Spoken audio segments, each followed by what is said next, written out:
புதிய தலைமுறையின் சிறப்பு பேருந்து கோவை வந்தடைந்துள்ள நிலையில் கொங்கு தமிழ், ஆன்மீக திருத்தலங்கள், தொழிற்சாலைகள், கல்வி நிறுவனங்கள் என பல்வேறு அடையாளங்களை தன்னகத்தே கொண்டுள்ள அந்த தொகுதியின் சிறப்புகள் குறித்து மண்மனம் பகுதியில் இப்போது பார்க்கலாம்.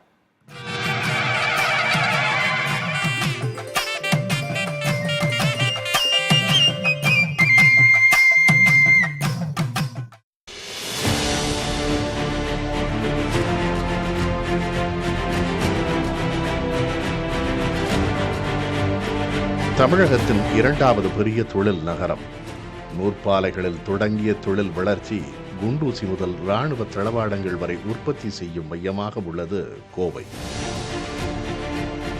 தென்னிந்தியாவின் மான்செஸ்டர் என அழைக்கப்படும் இங்கு வேளாண் கருவிகள், நூற்பாலைகள், ஜவுளி தொழிலுக்கு உதவும் கருவிகள், மோட்டார் பம்புகள், வாகன உதிரி பாகங்கள், காற்றாலை கான பாகங்கள், தங்க வைர நகைகள் உற்பத்தி செய்யும் இடமாகவும் கோவை இருக்கிறது.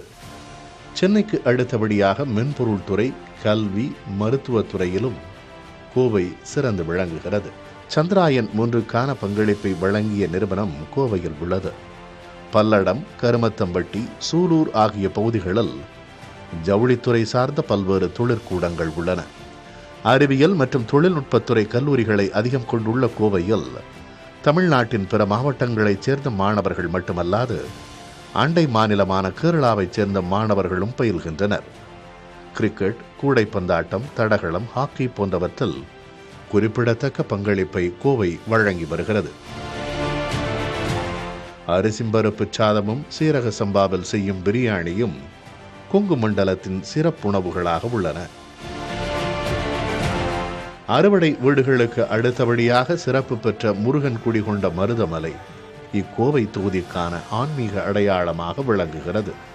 இது மட்டுமின்றி கோனியம்மன், தண்டுமாரியம்மன் கோவில்கள் மற்றும் சூலூர் முருகன் கோவிலும் பொதுமக்கள் அதிக அளவில் வந்து செல்லும் திருத்தலங்களாக உள்ளன. ஜி.டி. நாயுடு அறிவியல் அருங்காட்சியகம், ரேஸ் கோர்ஸ், ஆனைக்கட்டி போன்றவையும் இத்தொகுதியின் சிறப்புமிக்க இடங்களாக உள்ளன.